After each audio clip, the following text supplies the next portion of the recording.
Namaskar, Vanakkam and pleasant morning to every one of you.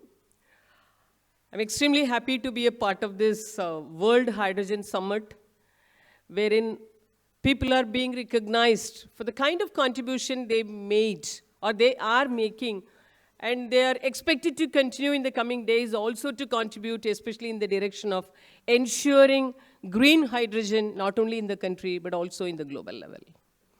And friends, today, we have to think 2-3 points very seriously. If at all you ask me what is the greatest number, please don't strain yourself, because I'm just giving you the simplest answer. The answer is nothing but 0 is the biggest number. Because even after we achieved so many things in terms of science and technology, end of the day, Mother Nature is making us to realize that you are going on adding numbers and numbers and numbers, but I think the ultimate requirement is you have to ensure that net zero is the need of the hour. And this net zero is the very, very important point, because it is not only zero, but net zero. Because many a times, gross salary will be something, net salary is the reality. Therefore, we are not talking about gross zero here. We are talking about net zero, and this net zero is the greatest number as on date. And how to reach this zero? We as Indians, we always feel proud that zero is close to our heart. India already made its global impact by its connections and legacy connections with zero. But at that time, we never thought that it is a great thing to be celebrated. Even maybe others also would not have realized that it's only zero that India is always celebrating its connect with zero. But now, this is the time that we need to celebrate not only zero, but also our connectivity with zero, not in terms of mathematics, because that era is gone. Now, this is the era wherein the connectivity between the country, India, and its net zero connectivity should be celebrated. And it could be done only through science and technology. Because mathematically, we have already celebrated India is great with respect to zero. But scientifically, now we have to prove to the entire globe that we are the great in terms of science and technology, also to ensure net zero. To do so, I think we need this kind of platforms, this kind of brainstorming sessions, this kind of interactive sessions between academia, research organizations, industries, MSMEs, startups, entrepreneurs, self-help groups, and well-wishers. So in that particular regard and connection, I really appreciate and deeply appreciate the organizers for having arranged this wonderful event right at the very, very important hour, wherein we have to think about how best one can really ensure green hydrogen to ensure clean and green globe, and also to achieve net zero. Friends, net zero can be achieved in 2-3 ways. Number one is you can say that from now onwards I will not emit carbon. I don't know to what extent one can really say that, yeah, we cannot take an oath or a pledge that I will not emit any kind of a carbon. It is not possible right at this point of time. And second one is how best you can really absorb, or you can capture, you can utilize, you can store, you can convert the carbon into usable form, by means of which you can really think about net zero. And the third possibility is, let us not worry about the carbon, because if you just want to get any time as a scientific person, a kind of a solution, you need to really go back to the periodic table, because periodic table is the ultimate Bible of scientists and technologists.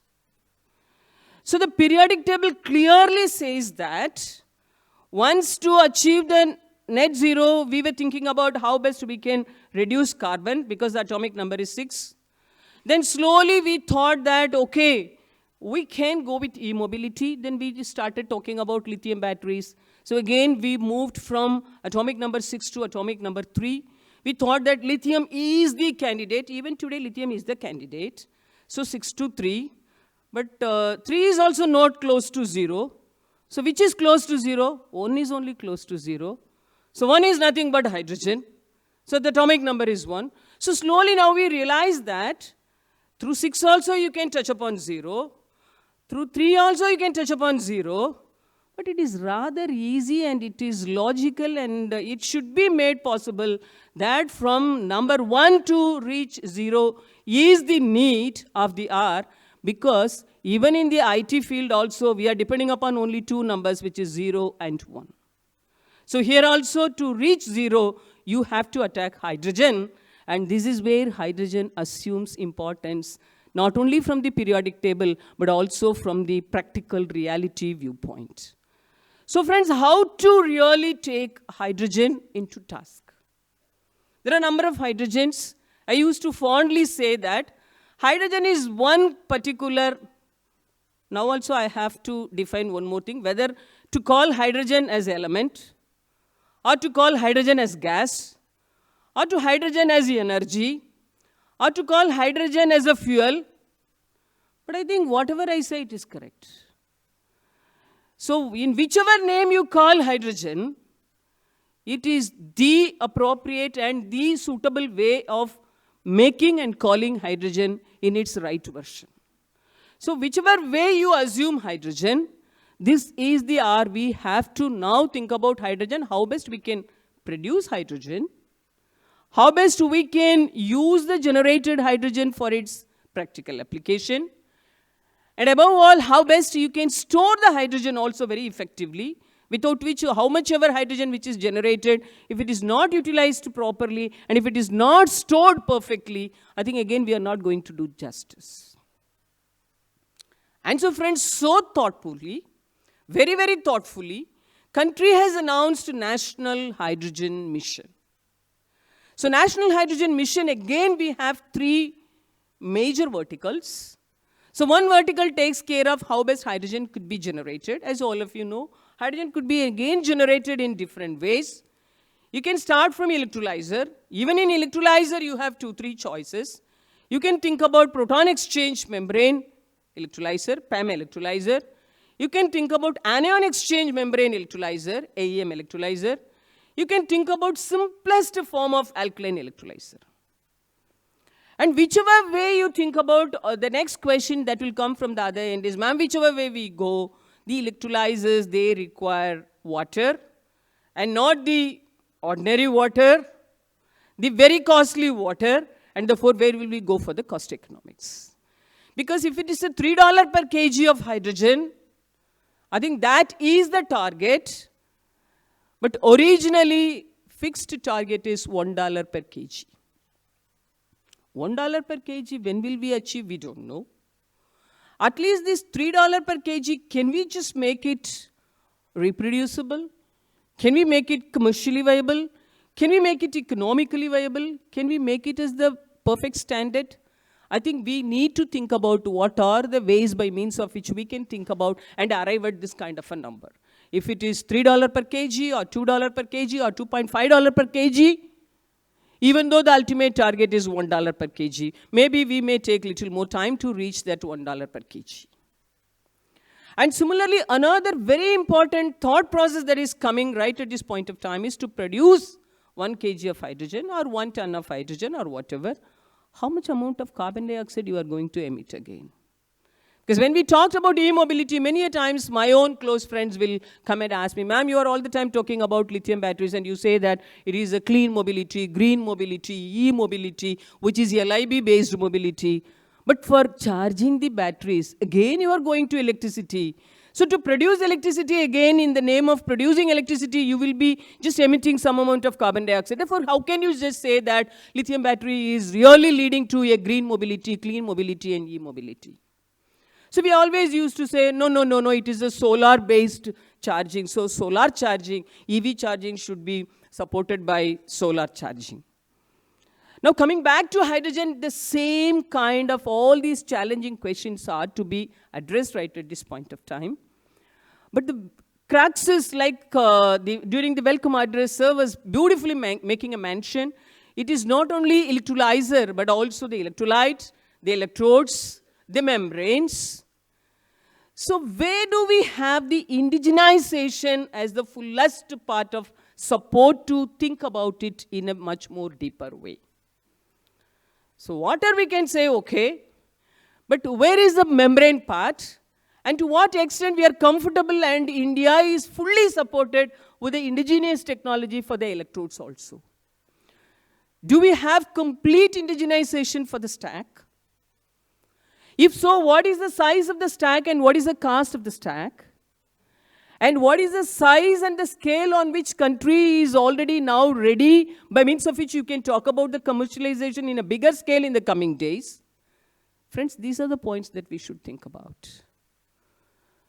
From the research point of view, we can say that A could be qualified, A could be considered as the best electrode, B could be considered as the best stack model, but to what extent we are talking about the commercial feasibility and economic viability, that is the point I think the forums like this you should think about, and you should have brainstorming sessions in that direction.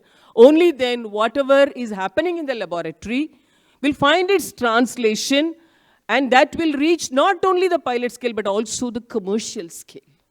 Unless otherwise we make it as a commercial viability, I think there's no point of talking about the importance of technology or the smaller successes that we are just getting at the laboratory scale. And therefore, friends, now India has some amount of technology. And even in that technology also different routes are there. I think this is the right point of time. We have to collect all the technologies. We have to validate by our own selves. And we have to come up with a kind of techno-economic calculations. And we have to find out of all the technologies, which is the technology which is technically, commercially, economically viable, considering Indian conditions and Indian supply chain market, which is very, very important. So whatever it may be the science and technology that we talk, the success of the science and technology, it has a greater responsibility and its dependence on supply chain market. To what extent India's supply chain is so strong to address the requirements of green hydrogen related any kind of a technology. So I think this supply chain also is to be addressed, and I believe that this platform should take that particular component also into account, and how best you and me can do justice to strengthen the supply chain apart from the policy changes which will be taken care by the Government of India. And when we talk about this electrolyte now, we simply say water. But India is such a beautiful country, and all the three sides we have surrounded by seawater. Instead of hunting for a greater technology for electrolytes, if at all we can get hydrogen from seawater, because seawater electrolysis is also now picking up. If at all Indian community is capable of succeeding converting seawater as the electrolyte for electrolysis, I think that is the Nobel Prize winning technology. So if at all you want to make India to be the global leader in the field of green hydrogen production, this is the time that we should think about how best seawater electrolysis could be really given priority. If at all we are able to use seawater as the electrolyte, I think the major problem is solved. So are we thinking so deeply in this direction? Please think about this point also. Apart from electrodes, apart from seawater electrolysis, supply chain, then stack, then size, then scale, I think these are the various components which are to be brainstormed and where we have to think about some serious SOPs and action plans. And this is how the roadmap for India's hydrogen mission, national hydrogen mission, should be taken further. Of course, country has taken a lot of efforts.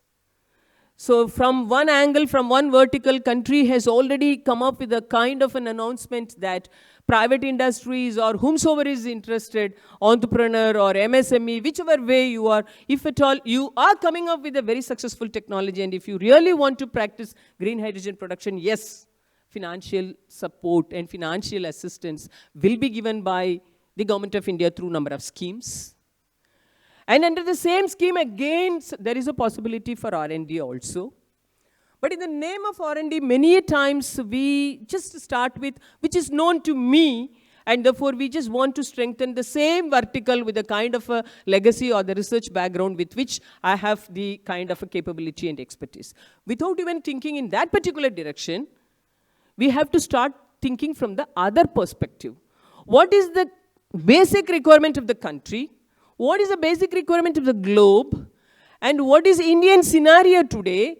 Therefore, to address this particular thing, you have to identify the gray area in such a manner, like the way we do the gray area analysis and white space mapping for IP portfolio. We have to think about this hydrogen technology also with respect to Indian scenario. If at all we understand that kind of a gray area, so whatever 7, 8 points I said, that all these points are to be given equal importance and priority just to think about only hydrogen generation. So let's assume we are successful in that one. So next comes the application or the usage of green hydrogen. So I already told hydrogen is having all the 7 colors like rainbow. You can connect hydrogen with any color, brown hydrogen, blue hydrogen, green hydrogen. I think not only, we are not having only black hydrogen. All other colors are having their, some in one form or the other, they find their connectivity with hydrogen, but of all, we need green hydrogen in priority. And of course, in some cases, gray hydrogen could also be accepted for several other applications also. And coming to the application of hydrogen, again, we have fuel cells. And good that country has started already thinking about, at least from the CSIR, for the past 1.5 decades, we have been working not only in the generation of green hydrogen using electrolysis, but also the fuel cell technology. Again, in fuel cells, you have open cathode, closed cathode, you have high temperature fuel cell, low temperature fuel cell. So if you ask me, organizations like CSIR, we have technologies, expertise, and capabilities on all the 4 areas. Low temperature fuel cell, high temperature fuel cell, open cell, closed cathode, whichever way you want. Even for maybe high altitude application, fuel cells, considering the stack size, the weight should be reduced. Therefore, you can think about even open cathode fuel cells. So to what extent we are going to make this fuel cell technology as a successful technology, even though we have already completed 2 successful demonstrations. I won't say only 2, because recently we were also, very casually we were discussing, like other private industries and organizations and companies, they're also coming up with fuel cell buses, fuel cell cars.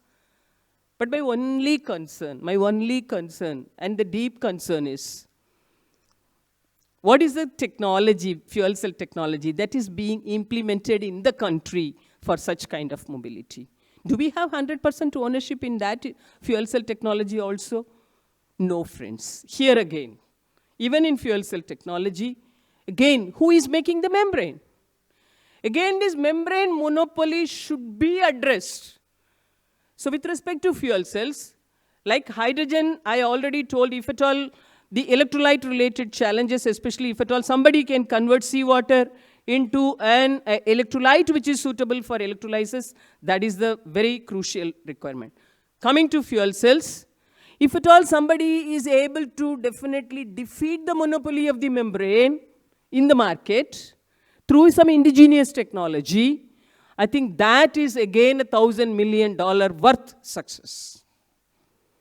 Therefore, if at all we are able to come up with a kind of a membrane for fuel cell, I think platforms like this should be utilized for such kind of brainstorming.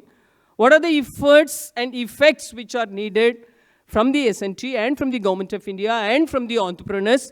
All these points ought to be discussed with respect to the membrane of fuel cells.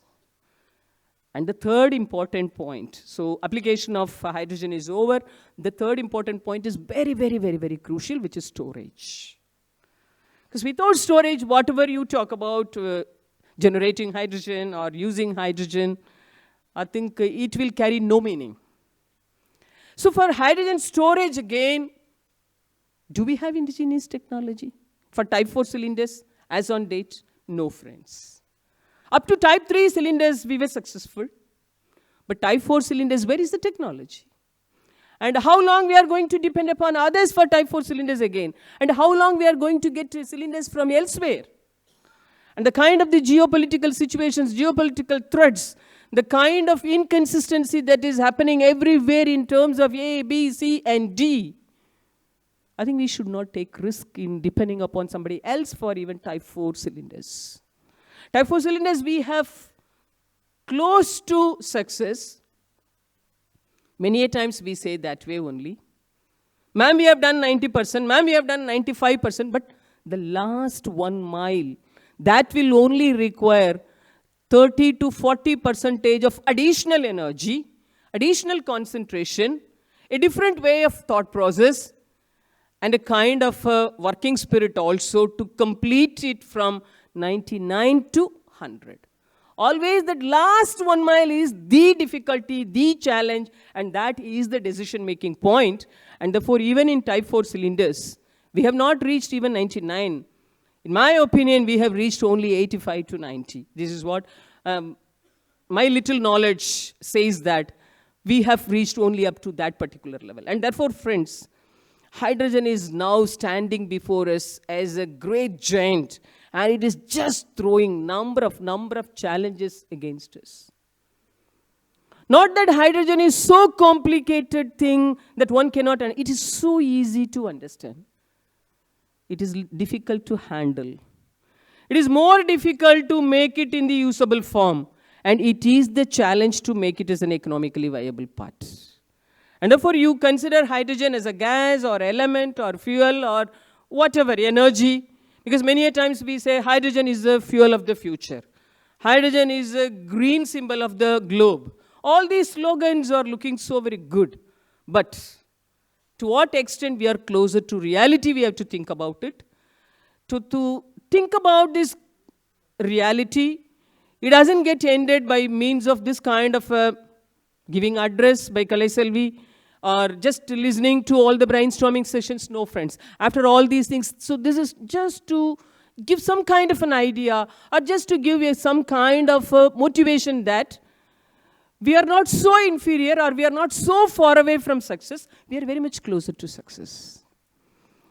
The moment we realize that we are closer to success, and the moment we understand that what is it that is required to just reach the last and the final point of success, I think there ends the story, because we know what is to be done and how it is to be done. So this is where, with that kind of an objective only, this kind of events are being arranged. And once again, I have to give a big salute to the organizers, because always they come up with a kind of a noble thought process, and they just make it as a platform wherein all of us can really handshake.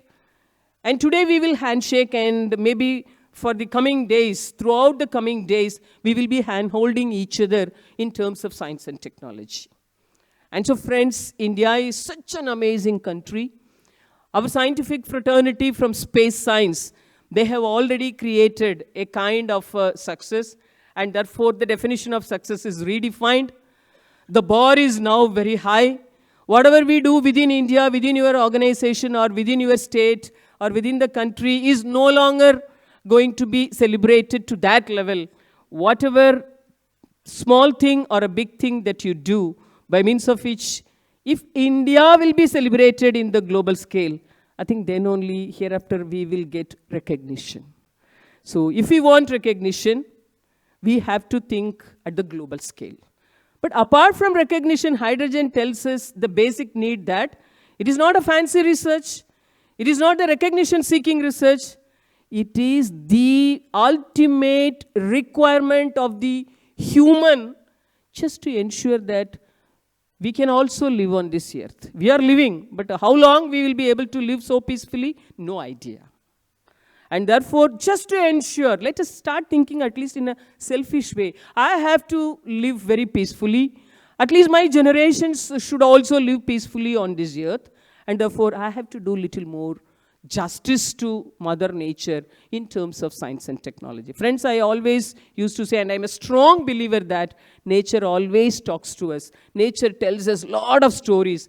Nature always reveals lot of new things. But only problem with human being is we don't realize that nature is really helping us. Nature is always standing with us. It is always traveling with us. It is sitting with us. It is just hand holding us every time. It is always trying to say something to us. It is whispering, but we are not giving our ears to listen what nature is whispering.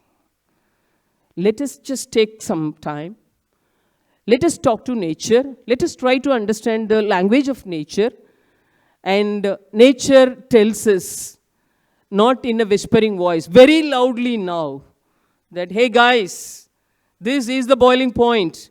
Please start thinking at least from now. And therefore, friends, we are left with no time. So let's start working with a greater energy in ensuring green hydrogen-related technologies of India that will occupy the global benchmark, by means of which India should be celebrated at the global scale. And I believe it is not Kalaiselvi, it is all of us. We will really talk to each other, strengthen each other's capabilities, and let us all work together. And we have to make India to feel proud in the coming days. And this conference, this event, should also find its reason and relevance to that great success. With that kind of a wish, I really thank the organizers for the opportunity given. And thank you so very much. Namaskar. Thank you.